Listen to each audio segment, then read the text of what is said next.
नमस्कार एंड जय हिंद दोस्तों, आप सबका स्वागत है आप सबके अपने यूट्यूब चैनल जिसका नाम है एनसीईआरटी बाय प्रिंस कुमार। तो दोस्तों, आरपीएफ एसआई कांस्टेबल भर्ती 2024 के लिए दोस्तों जनरल स्टडीज़ मैं टॉपिक वाइज आप लोग के लिए वीडियो बना रहा हूं। जो दोस्तों केवल वही टॉपिक आप लोग के लिए मैं पढ़ाने की कोशिश कर रहा हूं जो आप लोग के आरपीएफ एसआई कांस्टेबल में पूछे जाने की संभावना है दोस्तों।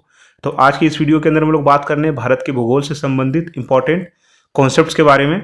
फालतू की चीज़ कुछ भी नहीं बताऊंगा आप लोगों को, वही चीज़ बताऊंगा जिससे आप लोगों के सवाल बन सकते हैं, ठीक है। क्योंकि आप लोगों को ऑलरेडी जो है जीके बहुत बड़ा है दोस्तों, आप कितने भी पढ़ते रहिए आप लोग जो है कभी भी 100% स्कोर नहीं कर सकते।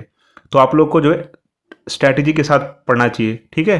तो मैं आप लोग को स्ट्रैटेजी बताऊंगा, वो तरीका बताऊंगा, वो कॉन्सेप्ट बताऊंगा जिससे कि आप लोग को एग्जाम में 100% फायदा होने वाला है। तो चलिए शुरू करते हैं। ज्योग्राफी में देखते हैं कि हम लोग को क्या क्या देखना है जहाँ से एग्जाम्स के अंदर सवाल पूछे जा सकते हैं। तो देखिए दोस्तों, भारत की जानकारी के बारे में ये सब आप लोग को पता ही होगा कि भाई भारत का उत्तरी गोलार्ध ये सब नहीं पूछा जाता है। ये मैंने भी जो है 2 बार सीपीओ का एग्जाम, 1 बार एसएससी जीडी का एग्जाम क्रैक कर रखा है। मैंने भी और भी कई सारे एग्जाम्स वगैरह दे रखे हैं जीके में। ये सब चीज़ें नहीं पूछी जाती हैं। आप लोगों से जो है रेलवे के एग्जाम में क्या पूछा जाएगा आपको, आप लोगों के लिए जो है सबसे इंपॉर्टेंट हो जाता है। जैसे कि मान लीजिए भारत एवं चीन के बीच में कौन सी सीमा रेखा पाई जाती है, उसका नाम क्या है, तो मैकमोहन। ये आप लोगों के लिए इंपॉर्टेंट हो जाता है दोस्तों। इस तरह की जो जानकारी आप लोगों से एग्जाम के अंदर पूछी जाएगी कि भाई भारत एवं चीन की सीमा को क्या बोलते हैं, मैकमोहन रेखा बोला जाता है, ठीक है। उसके बाद में भारत और अफगानिस्तान के बीच में कौन सी रेखा है, डूरंड रेखा है दोस्तों। इसी तरह से भारत एवं पाकिस्तान के बीच में कौन सी रेखा है, रेड क्लिफ रेखा है दोस्तों। तो इस तरह के एग्जाम्स आप लोग, इस तरह के सवाल जो आप लोग से एग्जाम में पूछे जाएंगे जीके में, ठीक है। उसके बाद में आप लोगों से मैप से रिलेटेड क्या सवाल पूछ सकता है, मैप से रिलेटेड पूछ देगा कि भाई बांग्लादेश को कौन कौन से राज्य जो है टच करते हैं। तो हम लोग को पता है आसाम टच करता है, मेघालय टच करता है, मिजोरम, त्रिपुरा, बंगाल। इस तरह के सवाल आप लोग इस एग्जाम के अंदर पूछे जाएंगे कि भाई चीन को कौन सा भारत के राज्य टच करते हैं, जम्मू कश्मीर खैर अभी यूनियन टेरिटरी है, हिमाचल प्रदेश राज्य है, उत्तराखंड राज्य है, सिक्किम राज्य है, अरुणाचल प्रदेश, पाकिस्तान। तो इस तरह से सवाल आप लोग एग्जाम में पूछ सकता है। तो आप लोग जो है इस चीज को अपना स्ट्रॉन्ग कर लीजिए।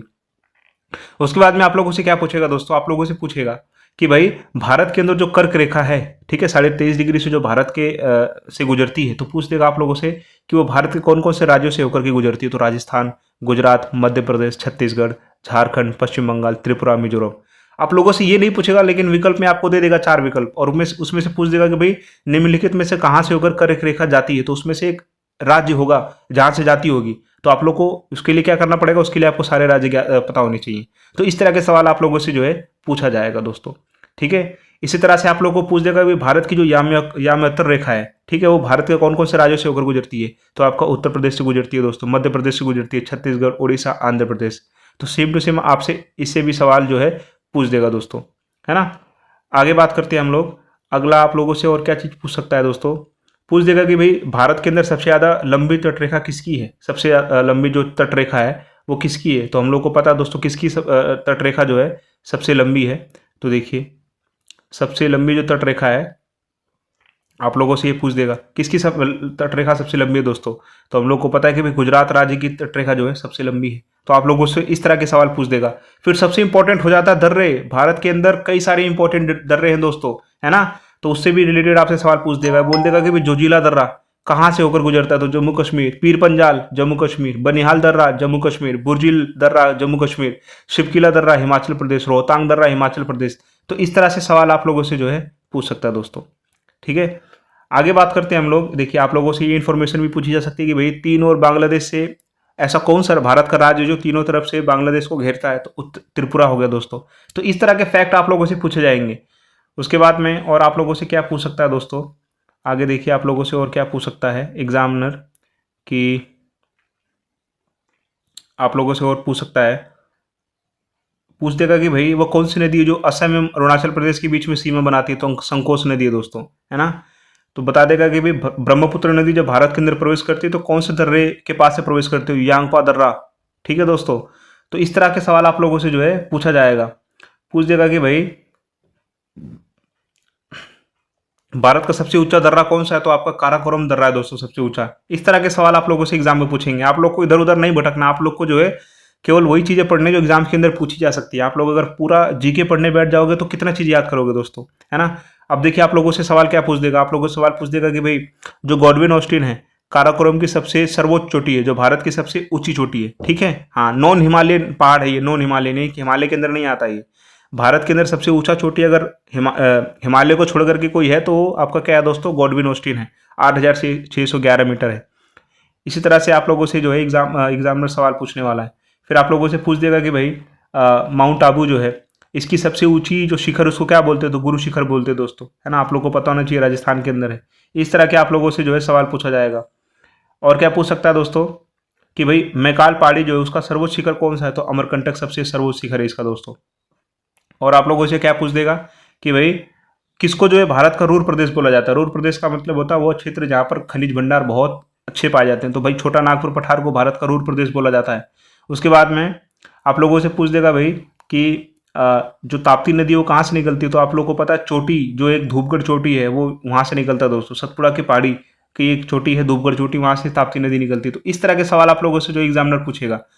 उसके बाद में आप लोगों से और क्या पूछ सकता है दोस्तों, आप लोगों से और पूछ सकता है और आप लोगों से क्या पूछ देगा, देखिए हम लोग को पता है कि भाई काली मिट्टी जो है, काली मिट्टी कौन सी फसल के लिए बहुत अच्छी होती है, तो कपास के लिए बहुत अच्छी होती है। तो आप लोगों से पूछ देगा भाई कपास के लिए सबसे अच्छी मिट्टी कौन सी हो सकती है, तो काली मिट्टी हो सकती है दोस्तों। ठीक है, इस तरह के सवाल आप लोगों से पूछ देगा। आप देखिए ये सवाल बोल देगा भाई नीलगिरी की पहाड़ी तमिलनाडु में, हम लोग को पता है एक ब्लॉक पर्वत है, इसकी सबसे ऊंची चोटी क्या है, डोडा बेटा, ये आप लोगों को पता होना चाहिए दोस्तों, है ना। इस तरह से आप लोगों से एग्जामिनर जो है सवाल पूछ देगा। उसके बाद में अन्नामलाई की पहाड़ी पर स्थित दक्षिण भारत की सबसे ऊंची चोटी क्या है, अनाईमुडी या अनेमुडी। और उसके बाद में सबसे बड़ी कौन सी है आपकी, डोडा बेटा है। सबसे बड़ी कौन सी है, अनाईमुदी, ठीक है, 2696 मीटर की। और उसके बाद में कौन सी दोस्तों, डोडा बेटा, 2637 मीटर की है। इस तरह के आप लोगों से एग्जामिनर सवाल पूछ देगा। फिर सबसे इंपॉर्टेंट होता है दोस्तों ये जल अंतराल, जैसे 9 डिग्री किसको किसको टच करता है दोस्तों, किसको किसको मिलाता है दोस्तों 9 डिग्री, तो 9 डिग्री देखिए लक्षद्वीप और मिनिकॉय के बीच में पाया जाता है 9 डिग्री चैनल। 8 डिग्री चैनल किसके बीच में, मालदीव और मिनिकॉय के बीच में पाया जाता है। 10 डिग्री चैनल छोटा अंडमान और कार निकोबार के बीच में पाया जाता है। ये सवाल तो न जाने कितनी बार पूछा गया, आप लोग को पता होना चाहिए दोस्तों कि भाई पाक स्ट्रेट तमिलनाडु और श्रीलंका के बीच में पाया जाता है। ठीक है, फिर पाक खाड़ी तमिलनाडु और श्रीलंका के बीच में पाया जाता है। मन्नार खाड़ी दक्षिण पूर्वी तमिलनाडु और श्रीलंका के बीच में पाया जाता है। तो ये जो है इन्फॉर्मेशन आप लोग को पता होनी चाहिए, यहाँ से सवाल हमेशा पूछा जाता है दोस्तों। और उसके बाद में ये वाला सवाल कि भाई ये वाला सवाल आप लोगों से पूछा जाएगा कि अंडमान निकोबार द्वीप की सबसे ऊंची चोटी किसे बोलते हैं, सैडल पीक दोस्तों। तो आप लोग को ये चीज़ें जो है पता होनी चाहिए। तो इस तरह के आप लोगों से एग्जामिनर सवाल पूछेगा, नहीं तो आप लोग बैठ जाइए पूरा ज्योग्राफी पढ़ने के लिए, आप लोग कितना पढ़िएगा। तो ये कुछ इंपॉर्टेंट चीज़ें हैं जो आप लोग से एग्जामिनर पूछेगा। तो आप लोग को अच्छी तरह से स्ट्रैटेजी की तरह से पढ़ाई करनी, स्ट्रैटेजी बना कर पढ़ाई करनी है, अपना टाइम वेस्ट नहीं करना है अच्छी तरह से। ठीक है, आप लोग को जो है बढ़िया तरीके से गाइड करने के लिए जो है दोस्तों मैं वीडियो बना रहा हूँ। अगर आप लोग को वीडियो थोड़ी सी भी हेल्पफुल लग रही है तो आप लोग मेरे इस यूट्यूब चैनल से जुड़ सकते हैं, जिसका नाम NCERT बाय प्रिंस कुमार है। मैं आप लोग के लिए और भी कई सारी वीडियोज़ बना रहा हूँ हिस्ट्री के लिए, हिस्ट्री पॉलिटी। तो आप लोग जो है चैनल को सब्सक्राइब कर दीजिए, वीडियो को लाइक कर